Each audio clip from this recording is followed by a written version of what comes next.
All right, my clock says 8:02, so I'm going to welcome everybody to the December meeting of the West Central Wisconsin Rail Coalition. My name is Scott Rogers. I am the chair of the coalition right now. I'm also vice president of governmental affairs at the Eau Claire Area Chamber of Commerce. I want to thank Mark Quam, who is our secretary treasurer and is sort of our Zoom master today, handling the technology side of things. I am going to ask everybody to we'd like to see your face, so that's great. We'd ask you to keep your microphone muted unless you're talking or participating. I'm going to share my screen just briefly and tell you a little bit more about us if this is your first time joining us. The Rail Coalition is a 501c3 educational and research organization. We've actually been around since the late 1990s. And what I have on the screen right now is some of our contact information, our website. If you're not on our mailing list and would like to be so, send us an email. We're also on Facebook and Twitter. We do have most months a monthly meeting at 8 a.m. on the third Thursday. So our next meeting will be on Thursday, January 20th. That'll actually be our annual meeting where we elect our directors for each year. We have 9 directors. We elect 3 to 3-year terms each year. So we'll just spend a few minutes on that at that time though, and most of that meeting will be informational, and we'll talk about our objectives and how we're going to be trying to work to reach those as we get into 2022. Also, if you're not a member and would like to join, I would encourage you to do that, and there's a join button on our website that you can take advantage of. We are have a mission that we've had. Hang on just a second. You are seeing the mission statement, right, Mark? Yeah, sorry for the delay. Yes, you're all right. My PowerPoint was acting up a little bit, so I wasn't sure if it moved. So, oh, wait a second. No, actually it's still on the first slide. I'm sorry, Scott. All right, let me try this again. Okay, are you seeing it now? Yes, it's up. All right, very good. Anyway, we provide, our mission is to provide leadership and coordination to develop passenger rail service through our region as part of a strategy to ensure a balanced transportation system for long-term sustainable economic growth. And when we talk about our region, this is essentially what we're talking about is the counties in West Central Wisconsin, primarily along the corridor between Eau Claire, Menominee, Baldwin, Hudson River Falls, and the Twin Cities. And really the impetus for the Rail Coalition has been from the educational and business community because of the value as an economic driver and attracting and retaining talent. And really some of our goals have been to see the implementation of things like the routes in the current Wisconsin State Rail Plan, which you can see includes service through our region as part of the Chicago to Twin Cities service. The Minnesota Rail Plan has also identified Eau Claire to the Twin Cities as a key corridor for serving their regions. And more recently, with the second train on the Chicago to Twin Cities current route and working with Wisconsin DOT, there is a vision for including shuttle services to communities that aren't directly served by rail. And that includes hopefully a Toma to Eau Claire shuttle, and we'd like to see that occur. Today, what we want to do is talk about a map many of you have seen. This is a screenshot from Amtrak's Connects Us website, and with the passage of the bipartisan infrastructure bill, and even before that, Amtrak releasing a vision for how it might be part of an expansion of passenger rail service in our country. They did publish this map that includes prospective service through our region. And so what we wanted to do is hear more from Amtrak about this vision and how it might impact us. And we're pleased to have with us today to do that is Derrick James. Derrick is the Senior Manager of Governmental Affairs, State and Local Legislative Relations for Amtrak. He's been with Amtrak since 2007. He also has worked in the past for the Chicago Transit Authority, Canadian National Railway, Center for Neighborhood Technology. And just to prove that Derrick rides trains, and before we got started, Mark and I both mentioned we've been on trains with Derrick. At our last meeting, I talked about the Midwest Interstate Passenger Rail Commission meeting I attended in October, and on the train on the way to Detroit, here's Derrick talking to our commission about some things that were going on. And actually, I've known Derrick since we both lived in Iowa in the 1990s. And he's actually a graduate of the University of Iowa in political science and geography. So Derrick, take it away. Glad to have you with us today. Oh, Scott, glad to join you. I didn't realize you had that stealth shot of me. Thank you for being kind. And if you took several, taking one that I actually look like I know what I'm talking about. I'm going to go ahead and share the screen here. Thank you for that introduction, and so glad to be with you guys this morning, even if it's from a distance. Yeah, just to dovetail off of what Scott said, we think we're in pretty good times right now in terms of the public policy perception of rail and a willingness on the part of, especially at the federal level, and to a certain extent, it's at the state level, for investing in better passenger rail service. Scott touched on our Amtrak Connects Us vision, and I too seems like I'm having a challenge advancing the screen. There we are. So we know how we got to where we are today with a passenger rail system that does not really serve the needs of the public. It's a system that has been fairly static in terms of its breadth, in terms of its coverage of the United States. And that's because of a history of really failure on the public policymakers' part to actually invest in rail.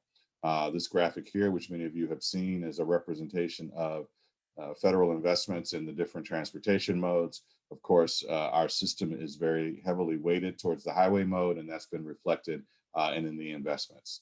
You can see Amtrak down there at the bottom, below aviation, mass transit, and water. Well, we have been laboring at Amtrak and through our relationship with local communities, with advocacy organizations like yours, to change that status quo, to really step up the investment in passenger rail for all the things that we know that good passenger rail can do.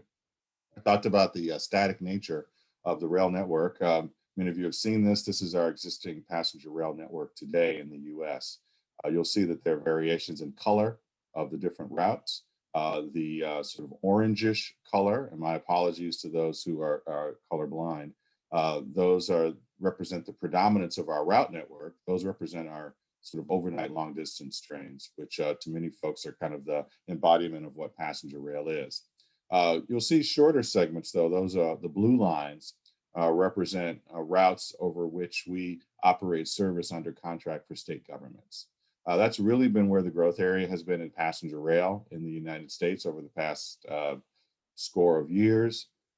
We see, you can see in this map a real representation of the states that are committed to investing in passenger rail versus those that have not expressed much interest. Over these blue lines, we more often than not operate several trains a day, several frequencies, and the states are able to tap into, to an extent, some federal dollars to help with capital infrastructure, but then it is the state's responsibility to cover the operating loss. And in their contracts with us, it's Amtrak's and the state's goal to maximize the amount of revenue we derive from passenger trips to lessen the state need for an operating subsidy. And we've shown some success in some of these corridors, usually coupled with some robust federal investment that the states have been able to receive, along with some state investments to capitalize the routes, make the trains faster, more comfortable, new rolling stock and station upgrades, because the more you make the trains attractive to use, the more folks will ride them, and so the less you'll need in operating support. And I'll just touch briefly the route over to the right that's in red. That's our Northeast corridor. From a federal perspective, we receive capital grants that are designated in particular to the Northeast corridor. That route is fairly unique in the nation in that that is a line that Amtrak mostly owns and controls, so we can dispatch trains at will. That route prior to the pandemic most of the services on that route we were able to provide at an operating surplus. The need over there is primarily for capital. Amtrak, as a precursor to the Amtrak Connects Us vision, which we released this past spring, Amtrak over the past couple of years has been really focused in and doing an analysis on the travel markets in the United States, where the population is, where the population is growing, where people are traveling. And the vision is, or the lens through which Amtrak looked at this was, we know that the sweet spot for passenger rail is generally corridors of 100 to 400 miles, where the passenger train, if dispatched expeditiously, if operating over a network that's well maintained, with high quality service and with frequent service, we can really compete well with both the car and the plane. Where we have had success in our route network is where we've been able to do just that, like on our Northeast corridor, like in the Central Valley of California, like between Chicago and Milwaukee, Chicago and downstate communities like St. Louis, and also Chicago to Detroit, among those. So what we really wanted to do is see where we are not providing a level of service that matches the demand that is out there, and then how can we step in and work with policymakers to get the funding that we need to provide that level of service to really meet the needs of the country. Over our years of existence, we've oftentimes taken barbs and shots from those who are opposed to investment in passenger rail, that the US is just too big for passenger trains to be successful, that no one's going to take a train from Chicago to Los Angeles. Yes, the United States is big, but the US is made up of pretty contiguous regions of dramatic population. And so that's where we think passenger rail can survive. That's where we think it can thrive. Here, as a representation of the level of service that we're providing today overlaid on the regions. Let me just explain these lines a bit. Again, the thick black lines represent services where we are operating either multi-frequency services or services under contract for state governments to meet local transportation needs, or sometimes it's both. The dotted lines represent our long distance trains. Those generally operate once a day or less than daily. We've got several routes that operate tri-weekly. You can see that the breadth of the country, the places where there has been population growth, where there's population density, we're really not providing much quality service outside of a few corridors in the Midwest, on the West Coast, and then the Northeast. Places like Florida, I think, is maybe the fourth largest state in the country now in terms of population, along the Gulf Coast, in Texas and in Arizona. We really are not a player in the market in terms of providing transportation mobility, and that's what we want to change. Coincident with that is congestion. I have to travel. I have 15 states in my Midwestern territory, so I am on a lot of these roads, and I can attest to the increasing level of highway congestion that's out there, a lot of truck traffic, a lot of vehicle traffic, and it's just not safe. It's just not productive use of time. And of course, it doesn't help us to meet our climate goals because we know that motor vehicles are one of the greatest contributors of climate impact, not only in the US, but nationally. So we think that developing a robust passenger rail system can help to address this. As an example of where our service, how our service fails in terms of providing needed mobility, let's take a look at three separate regions in the US. We've got the Northeast corridor, which is there on the right in the green, where we own the right-of-way, and we have electrified right-of-way, sometimes 4 tracks wide, closely spaced cities where we're able to provide a high level of service. You can see there that we operate about 162 trains a day along the corridor, with average daily frequencies of 63 along that corridor. We have captured much of the market share with airlines on many of the market segments, like between DC and New York, between New York and Boston, and into Philadelphia. Amtrak is the dominant carrier over the airlines because folks have chosen the convenience of the train because the frequency is there, the trip time and the speed is there, and folks can get work done. The train actually delivers you right to the heart of the central city. Contrast that to, on the left, what the states of Texas and Florida. Similar population, but we have very few services to those places, and thusly the amount of ridership is very poor. We think that Texans and Floridians, as well as Wisconsinites and Minnesotans, pay taxes, and so they deserve the investments in passenger rail to provide the mobility and the convenience that we can provide, that we're providing to the Northeast Corridor. So our vision was, again, to provide, we want to see frequent corridor services between cities that are closely spaced, fewer than 500 miles, in relatively densely populated regions, which we have quite a number of those in the United States.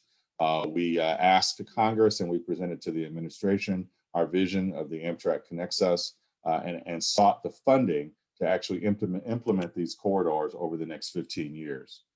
Here's a listing of the corridors we wanted to initiate. We wanted to initiate 39 new routes where we do not have service today, and we wanted to provide, augment the service on routes that we do serve today, and that would be 25 of those routes. Here's the map that Scott showed you. You can see here the black lines represent the existing Amtrak route network. The gold colored lines represent overlays on the existing network. Those are the 25 routes where we would like to see augmented service on. And then the blue routes represent routes that we would like to add service in some cases where service does not exist. And you can see there that working with Wisconsin DOT and looking at the population and the demand for travel along that corridor, we felt that the Chicago-Milwaukee Twin Cities route should have two corridors, one via La Crosse and Winona, and also via Eau Claire as well. You can see there, our initial analysis shows that Twin Cities Duluth would be a route that would perform well financially, as well as Madison is an untapped market for us, as well as Green Bay and the Fox cities. So again, 160 new communities that don't have Amtrak service would receive it today. We could see 26,000 permanent new jobs working in passenger rail, as well as enhanced employment from the capital investments and the building out of the network, and increased a level of economic activity because of the efficiencies and mobility that passenger rail would drive for the nation, as well as reduce climate impacts by switching people from modes that are more polluting, especially the highways. Zeroing here on the Midwest, we focused in on what our thinking is of what the route network should look like with cities added. Again, this is a vision. This is not an exact layout. I think when we talk about the bipartisan infrastructure bill or the Infrastructure Investment and Jobs Act, you'll see how Congress did deliver us with a heavy amount of funding, but it's coming in a way that it will really put into the driver's seat communities and states to determine what the route network is going to look like. So back to the infrastructure bill, or technically the Infrastructure Investment and Jobs Act. These boxes are representations of sort of where the funding is going to flow. Again, we talked about $66 billion, which is set aside for rail. Starting from left and going to the right, Congress, again, delivers us our funding broken down between the Northeast Corridor and the national network. That's where you see the letters N on the right. The Northeast Corridor has a lot of capital needs in terms of new tunnels that are necessary, new bridges. So a lot of those, 30 billion of those dollars are going to go towards augmenting or beefing up the Northeast Corridor. Most of those dollars are going to flow to the states through a federal grant program called the Fed State Partnership for Intercity Passenger Rail, which will be designated $24 billion. And these are in advanced appropriations divided by 5 over the next 5 years. Amtrak directly will receive $6 billion. That's the smaller blue box on the upper left. That is for investment in the assets that we actually own. So we will work with the states and with the federal government to determine where those dollars should flow for the $24 billion in the large box to the bottom left. Let's we'll touch briefly on the one in the center, the multi-purpose funding. Those funds could benefit the Northeast Corridor, of Amtrak, the national network, or neither. Some of those dollars can go to freight railroads. Again, these are federal grants that will be distributed based on application. The larger box in the center there that says CRISI, that is an acronym. We love acronyms in transportation. That is an acronym for the Consolidated Rail Infrastructure and Safety Improvement Grants. It is that grant program which the states of Wisconsin and Minnesota were successful in getting. I think it was 32 or 38 million. Don't quote me. I'm sorry, this is being recorded. Those are dollars. That's the CRISI grant program, which the states of Minnesota and Wisconsin got the funds for the bulk of what's going to be needed for the second train between Chicago and the Twin Cities. Well, that has been bulked up with $5 billion. Freight railroads can also apply for those for programs to improve the freight rail network. Then below that, there's a railroad crossing elimination program that's funded at $3 billion. But most important to us in West Central Wisconsin is the column to the right titled Dedicated National Network Funding at $28 billion. $16 billion of that will go directly to Amtrak for our owned assets, facilities like stations, technology, reservation call centers, and to refresh the rolling stock. Our rolling stock is getting up there in age. The bulk of our national network is with Viewliners from 25 to 30 years ago, with Superliners and Amfleet 2 coaches from back in the 70s and 80s. It's time for us to start planning for replacement of that fleet, and the $16 billion will go towards that.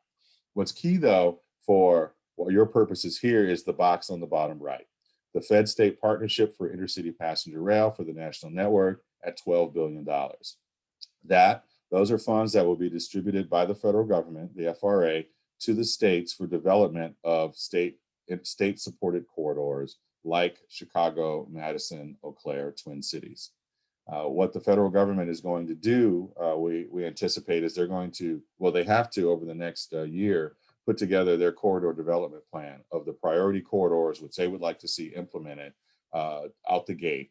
And then we'll work with the states to determine how much money is needed, and with Amtrak, hopefully, to determine how much is needed to actually implement the corridors that are being targeted by the Federal Railroad Administration as part of their corridor development plan.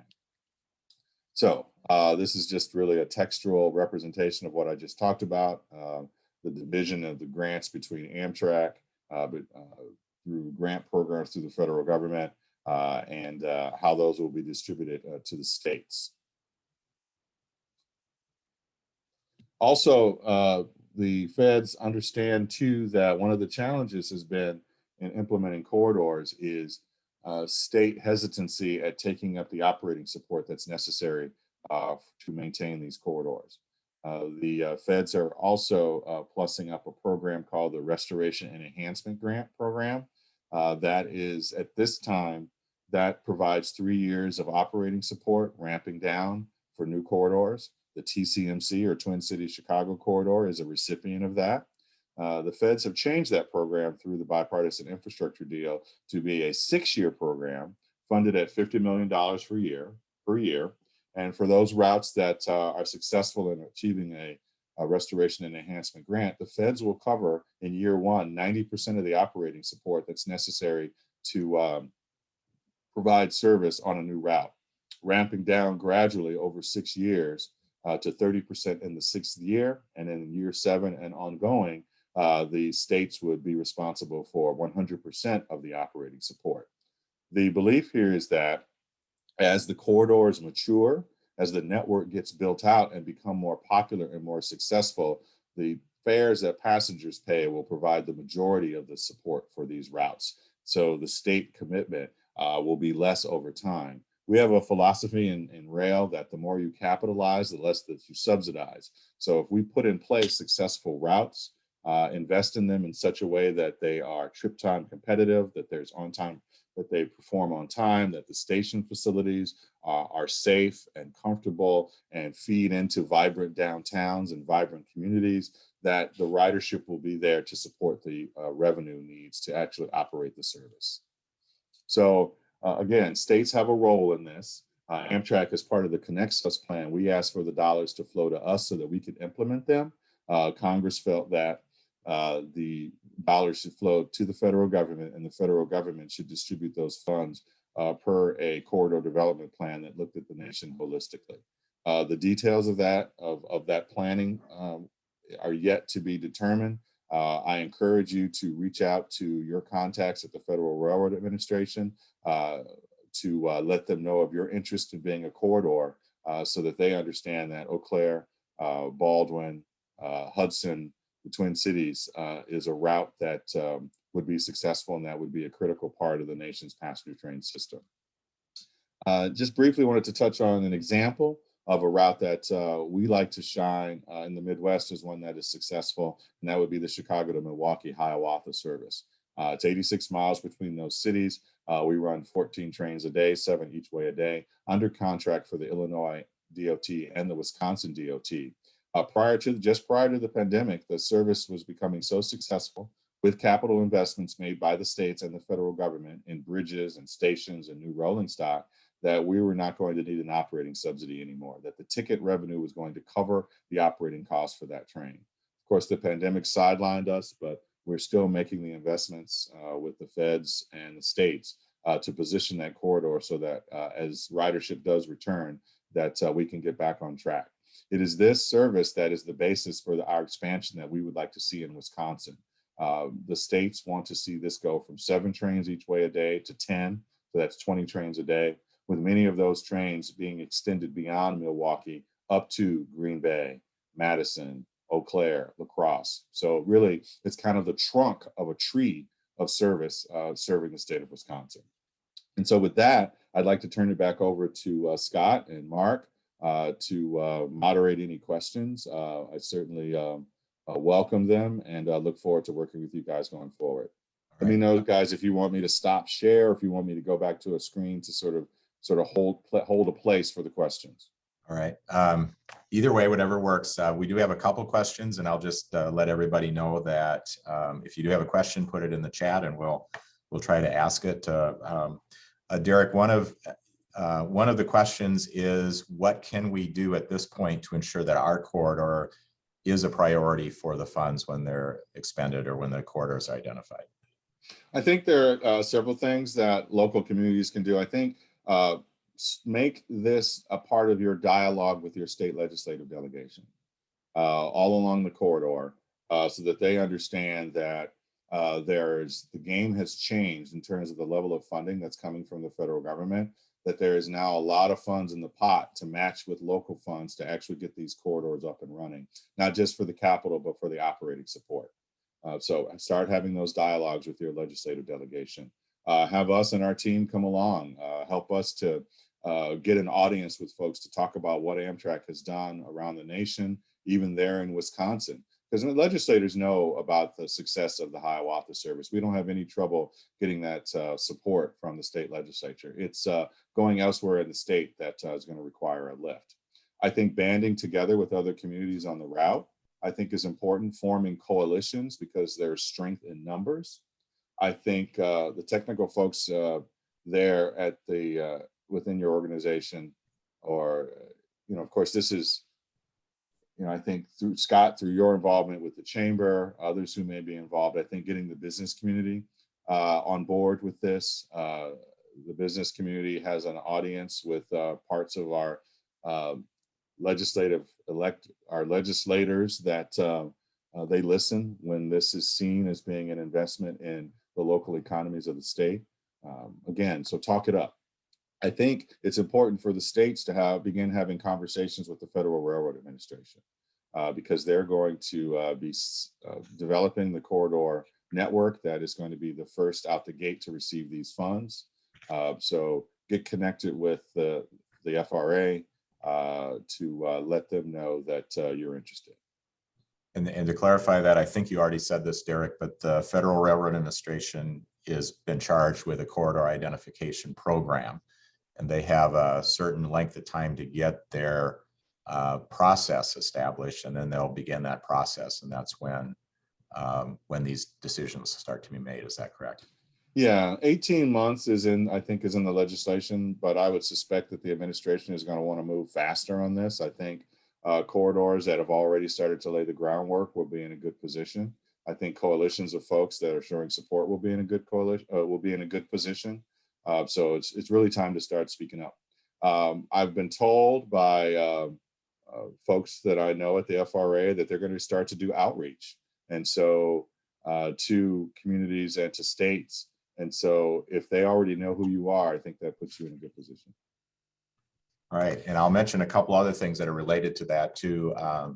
The Wisconsin DOT is working on an update to its state rail plan, and I think we've been told that we'll see a draft of that in the first quarter, and that would be part of the state engaging with FRA, I presume. And then here locally, we didn't talk about it in this meeting, but we have had the three counties, Eau Claire, Dunn, and St. Croix, as well as 6 of the municipalities along the corridor pass resolutions to form a local commission, really to advance the ball on establishing a passenger rail service in the corridor. And that commission can show some local support and engage in these processes too. So we're looking forward to that. I think that's fantastic. And Scott, that's a good point. One of the things that has worked in terms of, we spent a lot of time last spring building support for the Amtrak Connects Us and getting the state legislature to pass resolutions in support of Wisconsin DOT moving forward and working with the FRA to implement this plan, I think would be helpful too.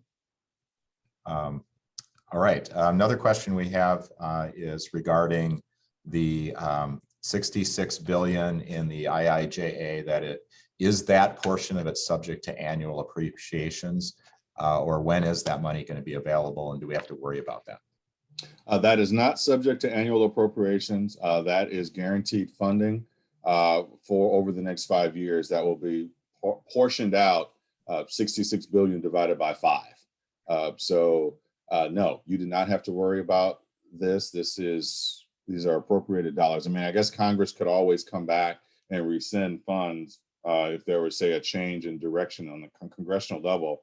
But at this point, this is not subject to annual appropriations. What is subject to annual appropriation is Amtrak's annual grant. We will still be going after our annual grant for maintaining the system, because $66 billion is a lot, but it is still well short of what we need to recapitalize the network. So we'll still be going after annual dollars. We had been, prior to the pandemic, getting about $2 billion a year from Congress for our capital grant. We're still going to go after that and more.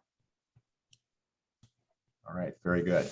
And I'll remind everybody that if you have any questions for Derrick, put them in the chat. We have a question here. Is the state going to include their plans for corridor development in the state rail plan? I guess that's a question for WISDOT, and they're not on the call right now, but we can follow up on that. But Derrick, maybe how do the state rail plans figure into, would you perceive the state rail plans will figure into the decisions that are going to be made going forward? I think they'll be a key piece of the decision making. I can tell you that we work well with the Wisconsin Department of Transportation, and our Amtrak Connects Us, as you showed on several of your slides, overlays well with the state of Wisconsin rail plan. So when we put together our Connect Us plan, we tried to work with the states to make sure that their plans were part of our plans where it made economic sense. And that's what we did with Wisconsin. I think that, again, it's going to be up to the Federal Railroad Administration. They have for years required states to have a state rail plan as a condition of applying for federal grants. Some states just take the Amtrak map and just say, this is what we have, and then there's not much planning to it. Others are a bit more aggressive, and Wisconsin and Minnesota are two of the better states in terms of developing plans that we think can be the basis for a federal corridor development plan. Since you are working with the states, Derrick, can you bring us up to speed on the status of the TCMC, which is the second train on the current route? Yes, it's sort of moved out of the realm of government affairs. It's moved into the implementation phase, which we have other skills. We have folks with that skill set within the organization. But I can tell you, just the other day, as a condition of starting to receive the federal grant to implement the project, the federal government required that the parties sign a memorandum of understanding. And the parties in this case are the states of Minnesota, the state of Wisconsin, Amtrak, and the Canadian Pacific Railroad. And that MOU was just executed. So that is a key piece of starting to release the funds from the feds, because there's some final design that needs to be done. And so I think finishing off the NEPA process, that's the National Environmental Policy Act process. And that's key to getting the project going. So we've got to finish the design on the infrastructure investments that are taking place in La Crosse, across the river in La Crescent, and Winona.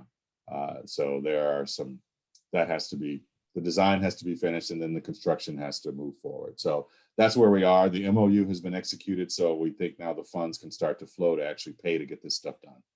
All right. So optimistic, it's been now fully funded, and it's really, we're in the phase of they're getting ready to actually implement the service.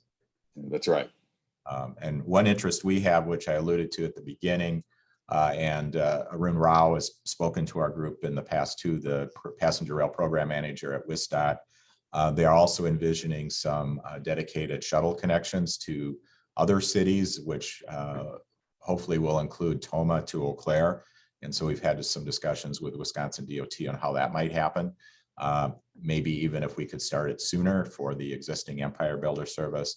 And even though that service won't directly serve our cities, we also know that a lot of people from our communities do go to places like Toma, Red Wing, La Crosse to board the current service, and will now have double the options once that begins. And so it's a building block moving towards the goals that we have. So. Yeah, you're right, Scott. And Wisconsin has already, Wisconsin already uses its federal 5311 funds to provide subsidized motor coach service using private contractors to many cities across the state.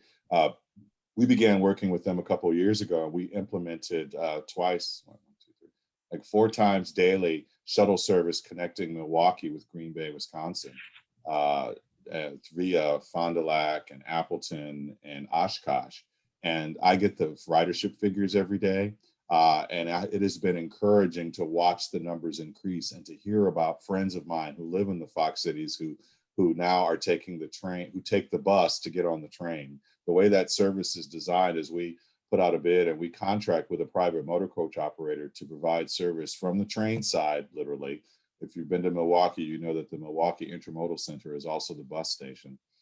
So that when the train pulls in from Chicago, you go right to the bus, and then the bus takes off and takes you right to those cities on up to Green Bay. And there's a reverse with several frequencies a day. And that is a model which we would like to extend elsewhere in the state. And that includes in an interim basis between Toma and Eau Claire, of course, until we actually get a train. Great. And that we understand in some states, I don't know if people from our region know that California actually has one of the most active passenger rail programs. We think of it as an auto-oriented state. And a big part of that there is their connections, dedicated shuttle bus and shuttle connections to offline cities. And I understand a pretty high percentage of their rail ridership uses a bus connection on at least part of their trip. Yeah, I think somewhere in the neighborhood of 20 to 30% of rail passengers on their rail network on the Amtrak network in California reach the train on a connecting bus, a dedicated connecting bus. I mean, it's really a sort of a uniform system where all of the bus destinations are in the Amtrak.com station listing. So if you need to go to a destination that is served by a bus, I mean, we will through ticket you to give it a seamless experience. Interesting thing about California in pre-pandemic times, again, you talked about California, the perception that it's an auto-oriented state. Any day on the Amtrak network, 1 out of 5 people on a passenger train is on an Amtrak train in the state of California. Have a couple more questions that have come in. One is, does the federal state partnership for intercity passenger rail funding have specific guidelines on how the funds will be allocated and used specifically on the development of new corridors? No, don't know, and not yet. This bill was just signed, and the FRA is working on standing up the program and putting together the regs. I can tell you And that's something I think not everybody always knows about how legislation happens. Sometimes the legislation can be very detailed, but more often than not, it gives guidelines, and then the agency that's charged with, whether it's on the state or federal basis, that's charged with implementing it, then has a bunch of work to do to actually develop the guidelines that will be used. And there's usually a public process associated with that, so there's some chance to weigh in. Is that a correct way to explain it, Derrick? I think that's really good. Yeah. I think what we have going for us is that the Fed-State Partnership for Passenger Rail, that grant program already exists. As a matter of fact, we are in what's called a NOFO right now, a notice of funding opportunity, where applicants like states and regional community and regions can submit funds to the federal government for grants. But these are funds from previous appropriations, not from the IJA or 66 billion appropriation. So the grant programs already exist. So hopefully that will help stand up the programs faster, because we're just funneling money through a grant program that already has the regs written for it. We have a question about the 66 billion, and not all of it does go to Amtrak. And maybe, I think you touched on this a little bit, Derrick, but maybe you could kind of summarize for us. So the 66 billion, some of it does go specifically Amtrak, some of it goes to more general programs, and some of it has other earmarks to it. So maybe just a quick recap of what makes up that 66 billion and how much of that does Amtrak specifically get? Well, I hope I'm still sharing. So I left that slide up. Yeah. That sort of delineates the path of the funds. On the left, you've got the small upper left. You can see dedicated Northeast Corridor funding at $30 billion. $6 billion of that will go to Amtrak directly. So those will be checks that come to us. But just so you know, the feds require us to put together a capital plan that they approve. So we just don't get the funds and get to do exactly what we want. It gets approved. Our capital spend plan, there's a approval process at the FRA puts us through. Then below that, you'll see $24 billion. The larger blue box will be distributed through this Fed-State Partnership Grant Program. And again, that's a program where states or Amtrak, and usually together, can apply for funds to actually pay for the cost of capital projects that are necessary on that stretch of track between Boston and Washington, D.C. In the center there, there's the Consolidated Rail Infrastructure and Safety Improvement Grant Program. Again, that's a grant program that already exists. It can be used for both passenger rail and for freight rail improvement projects. The freight railroads have received some funds for their capital upgrades to improve their network. Below that is a railroad crossing elimination program, which I don't know if that program exists yet, but that's for $3 billion. And then on the right, you see the $28 billion for national network funding. $16 billion of that will go directly to Amtrak, again, subject to approval of our capital grants, of our capital plan.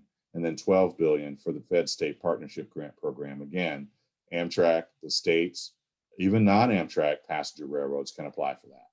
Now, we do have some, we've held the flag for passenger trains in the US for 50 years. And I think from a public policy perspective, as a voter, as a citizen, we want a robust network of passenger trains. It doesn't all have to be provided by Amtrak. You've got a private operator in Florida called Brightline, and you've got they're looking at Las Vegas, Los Angeles, as well as a private initiative to develop high-speed rail in Texas. So they're eligible applicants for grants too. All right, thanks for that explanation. One other thing that's in the IIJA is something related to the state-supported route committee, where Amtrak works with the states. And I understand that there is going to be sort of a reset or a review of the methodology of how the states and Amtrak understand how much the state has to support Amtrak services. Can you tell us more about that and what we'll likely see as far as the implementation of it? We, as you indicated, Scott, there's a section in a past reauthorization called the Passenger Rail Investment Improvement Act. It was Section 209 that sets forth that the states and Amtrak should come together and figure out a cost-sharing methodology for the types of services that we want to see more of, those state-supported services. That was part of the 2008 Passenger Rail Investment and Improvement Act. It was implemented, I think, in 2013. All of the states signed on to it, but one. And then the federal government, there's an agency that regulates disputes between railroads, had to step in and designate these are how the costs will be shared. And when we talk about costs, we're talking about how much to charge the states for station operations, for running the trains, for food service, for depreciation on the equipment. There have been some, with these sorts of relationships, there can always be disagreements over how the costs are apportioned, and the states have expressed some of those concerns. That is reflected in the legislation which you talked about. We have brought on staff, and I think we're working with the states to change that methodology to one that the states can be more in line with. I'm not as familiar with sort of the details of where the specific disputes have been. I kind of have to keep sort of a high level understanding of it. We expect, I think, within the next year or so to come out with a product. I'm not sure the review process, whether or not it'll have to be codified by Congress or not, to actually how we're going to change that cost sharing. I'm not sure if that answered your question. I may have to get back with you with more details if it doesn't. I just thought it was worth mentioning that that's going on, and that'll be certainly a consideration as states look at adding services and how the costing is going to work, that sort of thing. So, and I know there's been concerns by some of the states in terms of, whether those charges are appropriate. So it's good to see that moving forward.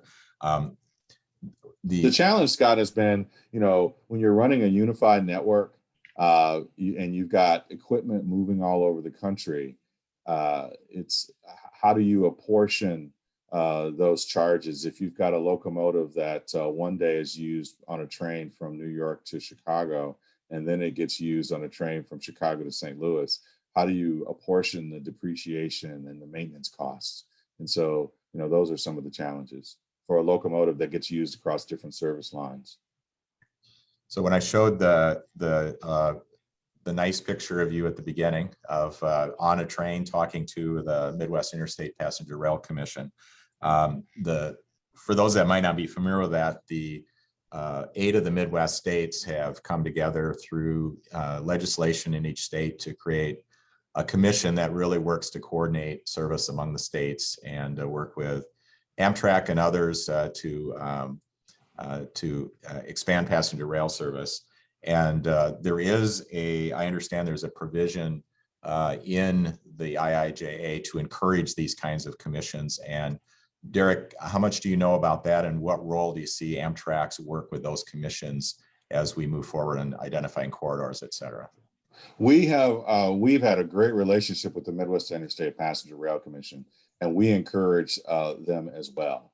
I think the challenge with implementation of rail expansion is that it has been so state-based or state-focused that it doesn't recognize that commerce moves across state lines. If you, where we have a state that has not been progressive or aggressive in developing passenger rail service, but you've got 2 states on the other side, and you've got to cross that state, it's hard to advance a corridor development without all the states participating. I mean, think about TCMC, how difficult that would be if you didn't have Illinois, Wisconsin, and Minnesota working together to advance that project. So yeah, I see our work with those sorts of organizations continuing. We have a division in Amtrak called the State Supported Services Division that specifically works with the states on running the trains and implementing the services. And if more of these sorts of multi-state compacts spring up, we'll be ready to help them. All right. And just remind everybody, kind of one last chance, if you've got any questions, put them in the chat. And if anybody kind of joined before I officially got started, we actually had John Davis from MIPRC, who's one of the staff members.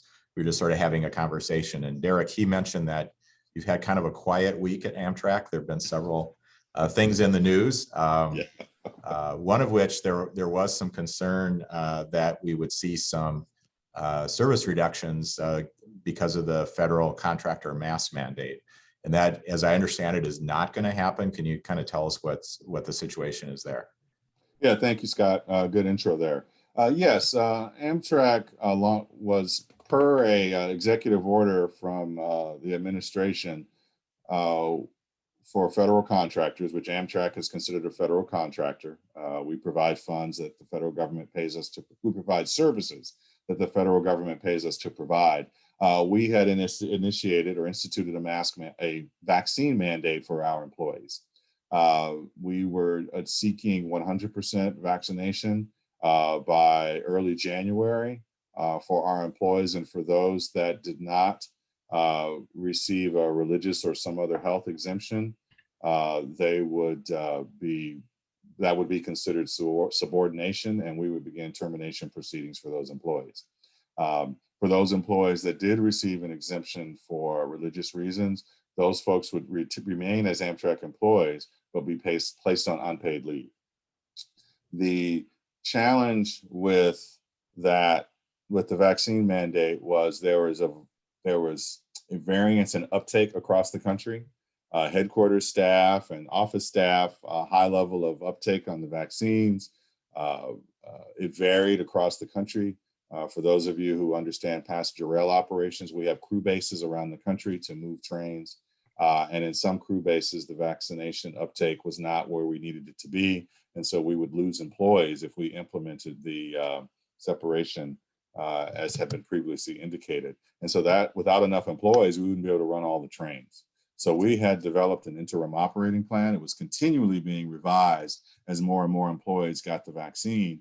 But we were expecting that we were going to have to announce this week that there would be some service reductions, primarily on the long distance network. We know that in the U.S. that the uptake in the vaccine varies based on geography, and there are some parts of the country where the vaccine is just not being taken as much as we need it to run our trains. A court enjoined the enforcement of the vaccine mandate from the administrator on federal contractors. And in light of that, we have decided to move forward with a testing regime. Those employees who choose not to take the vaccine that did not, we will require that they submit a negative COVID test every week. And so therefore, at this time, we will be able to continue all services on the Amtrak network. All right, well, that's good news from that standpoint, especially it would be ironic if we are seeing record investment in passenger rail and have some service reductions, but then we live in interesting times. So the other news is we'll have a new CEO in January. All right, you want to tell us about that for those that aren't? Yesterday, Bill Flynn, who came to us from several different as CEO and leadership in couple of different railroads and air cargo operators. He came on board at Amtrak in April of 2020, right at the beginning of the pandemic, and his steady hand led us through the pandemic. We were successful in getting a significant grant infusion. We kept the network together. He announced that he will be stepping down as CEO in January. And Stephen Gardner, who's been operating as our president, will step into the role of president and CEO of the organization. Stephen started with Amtrak, I think back in 2006, in the late 2000s, and has risen through the organization.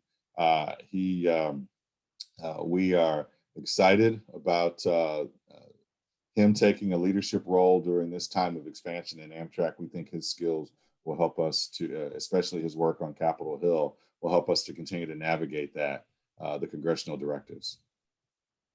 All right, and maybe kind of a final question, if no other ones up here in the chat. One of the things we've been trying to do in our region, because we haven't had passenger rail service since 1963, which is even longer than some places, is really look around the country and see where there's been innovation or where the passenger rail service has created economic opportunity or benefits for communities. And Derrick, you mentioned that there have been some places where we've seen state-supported corridors in particular grow ridership, where the capital investments have spun off economic benefits. Can you give us some examples of where that has really happened and why communities like ours would benefit from having passenger rail service? I think I like to say that having a quality passenger rail terminal with good service in your downtown is like having a highway interchange right there, but without all of the negative externalities. I mean, you're really creating an access point for your businesses. You are for those folks, for those businesses that are in your community, they're allowed to maybe live in a community with the quality of life like Eau Claire, but still access business services in the Twin Cities or in Madison or Milwaukee with an easy train ride. I think it's a recruitment tool. I was at an event last week with a U.S. Congressperson who is a physician, and when she decided to set up her practice in Southern Iowa, she chose the town that had the passenger train service because she felt that that was important. I think that it creates, it drives a sort of development that is a concentrated sort of walkable development. If you have your downtown, I think, could be more successful if you can bring more folks to it without them having to bring their car and you using up the necessary space to park cars. Good passenger rail service will drive that sort of walkable development where you can have closely spaced businesses. I think other communities that have seen this, that have tried to capitalize on this in my territory is Normal, Illinois is a prime example of a community that invested in a high quality passenger facility. And then they did the supportive zoning around the station to encourage just that sort of high density development. They have seen several hotels come in, office development. They indicate that they've seen several $100 million in private sector investment that has come in since their station was developed. I think Raleigh, North Carolina is an example, a community that focused in on developing a high quality passenger station with supportive zoning. I think Portland, Wells, Saco, Maine is an example of a community that has done the same thing. Ann Arbor, Michigan is attempting to develop a larger train station, again, close to the university so that it can be, so that it can drive ridership, folks out of their cars to bring them to the university by train rather than by car.